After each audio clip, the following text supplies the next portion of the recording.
America అధ్యక్షుడు Trump చేస్తున్నటువంటి చర్యల్లో కీలకమైనటువంటిది వాళ్ళ కోర్టుకి చెప్పాక అసలు నిజం బయటపడింది. వాస్తవంగా ఇప్పుడు అమెరికా పరిస్థితి ఏంటి?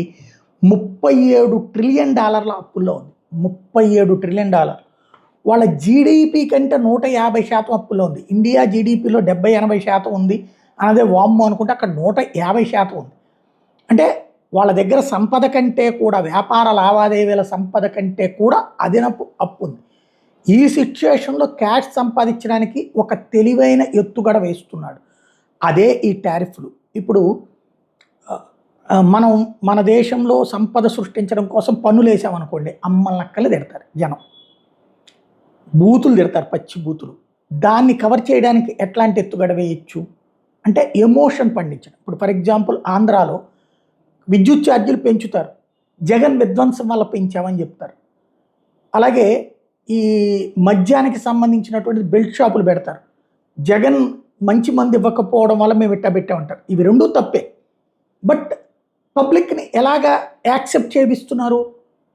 జగన్ దుర్మార్గుడు కాబట్టి, జగన్ నాశనం చేశాడు కాబట్టి బాబు గారు వేయక తప్పట్లేదు, మనం భరించాల్సిందే అన్నాడు. సేమ్ ఎమోషనల్ బ్యాక్డ్రాప్ అక్కడ అమెరికాలో ట్రంప్ చేస్తుంది.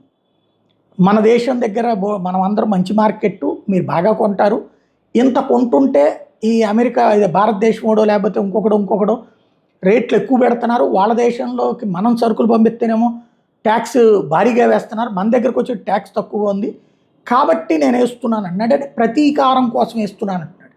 దానివలన పెరుగుతున్నాయి. ఎవరికి పెరుగుతాయి ధరలు? అమెరికా వాడికి పెరుగుతాయి. అంటే డబ్బులు కట్టేది ఎవడు? అమెరికా వాడు. $100 సరికి $120, $150 పెట్టుకుంటే ఆదాయం మాత్రం అమెరికా ప్రభుత్వానికి వచ్చేస్తుంది భారీగా. లక్షల కోట్ల డబ్బులు వచ్చేస్తాయి, బిలియన్ల డాలర్లు వచ్చేస్తాయి. అదే సందర్భంలో ప్రజాగ్రహం పెరుగుతుంది. ఆ ప్రజాగ్రహాన్ని చల్లార్చడానికి మన మీదకు తోసేస్తున్నాడు. అది అసలు వ్యూహం ఇక్కడ గుర్తుపెట్టుకోవాల్సినటువంటి అంశం.